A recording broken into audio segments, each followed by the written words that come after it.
बाबा क्या नाम है, क्या परिचय आपका? मेरा परिचय है, रामपाल सिंह मेरा नाम है। मैं बेलसर गांव का रहने वाला हूं। मेरी तहसील तरफगंज है।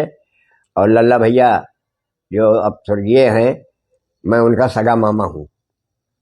उस दिन आप बैठक में थे, क्या कुछ हुआ था?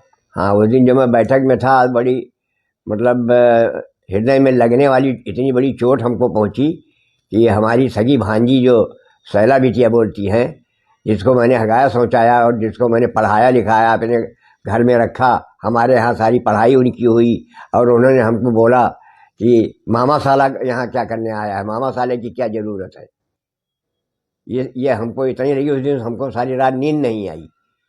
हमको गोली खाना पड़ा नींद की, 2 बजे रात को, तब मुझको नींद आई कि आज मैं इस तरीके से गिर गया हूँ कि जिस रियासत की मैंने इतनी सेवा किया, अपने जीजा मदन मोहन सिंह के ज़माने से लेकर के भैया अजय प्रताप सिंह लल्ला भैया के विधायकी के ज़माने तक, मैंने जहाँ वो बुलाते थे वहाँ बिना हमारे उनको चैने नहीं पड़ता, चाहे हमारे जीजा हों और चाहे वो हो। जब लखनऊ में वो विधायक थे, तब मैं लखनऊ में 12 नंबर में रहता था, रॉयल होटल में।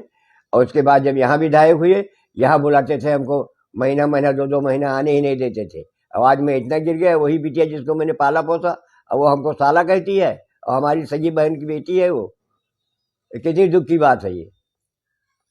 आप लल्ला बताया कि लल्ला भैया के साथ आप इतने दिनों तक रहे, क्या लगता है उनके परिवार में कौन कौन था, कितने बच्चे थे? उनके 4 बेटे थे। पहली पत्नी से 2, शारदेंद्र और बैंकू। और दूसरी दूसरे पत्नी से कमलेंद्र मोहन और अजयेंद्र मोहन, 2 बेटे। ये ये दूसरी पत्नी के थे। ये मतलब हरदोई में इनका ननिहाल था। ये ठाकुर के यहाँ इनकी शादी हुई थी। तो उस दिन आपको बैठक में आपके ऊपर तमाम तरीके से आरोप भी लगा रहे, उन आरोपों पर क्या कहेंगे आप? जो आरोप वो लगाए हैं, उन्होंने हमको कुछ दिया था? हमारे बहनोई ने हमको वहाँ की जमीन जितनी थी वो हमको सौंपे हुए थे कि भैया तुम इसको रामपाल देखना, नहीं यहाँ सब लोग काट ले जाएंगे। अगर मैं वहाँ न होता तो वो 1 इंच वही जमीन न पाती। और मैं लगान, जब से रियासत ख़त्म हुई है, मतलब सन 1950 में जब से जमींदारी एबलेशन हुआ है, तब से लेके अब तक का लगान मैं खुद देता हूँ, और मारफटी लगान में देता चला आया हूँ। अब वो जमीन वो हमको सौंपे हुए थे कि तुम इसको देखे रहना। उनके पास इतनी लंबी जायदाद थी, वो क्या करते अकेले, इसीलिए हमको वहाँ सौंपे हुए थे कि हम इतनी दूर देख नहीं पाएंगे। और मामा वहाँ रहते हैं, मामा देखे रहेंगे, तो हम देखे रहते थे। तमाम बागात थी, सब गिर गई आंधी बौखा में, और कुछ बेच भी लिया उन लोगों ने। और वो हमको जो कह रही हूँ, बिल्कुल इसलिए कह रही कि जब मैं वहाँ पहुँचा, तब सैला पहुँची, कहा उन्होंने कि चलो तुम यहाँ मत बैठो। हम कहा क्यों ना बैठे? कहीं नहीं, आपको यहाँ नहीं बैठना, मंदिर पे चलिए। तो हम कहा मंदिर बैठने नहीं आए, हम यहाँ आए हैं जो कहने में वही कहने यहाँ आया हूँ, दूसरी बात मैंने कही नहीं, तुमको कुछ नहीं कहना है। तो हम कहा नहीं, हमको कहना है।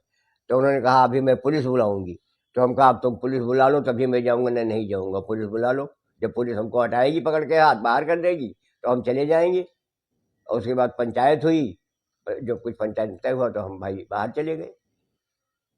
तो अब आप क्षेत्र की जनता से क्या अपील करेंगे? हम क्षेत्र की जनता से अपील करेंगे कि कुंवर कमलेन और जैन मोहन की मदद करें, सब जनता, पूरी पटीदारी और जनता, आम जनता, वैश्य चौहान जितने ठाकुर वंश हैं, वो ईमानदारी से इनके मदद करें और इनके हिस्सा दिलवाएं। हम यह चाहिए थे। हम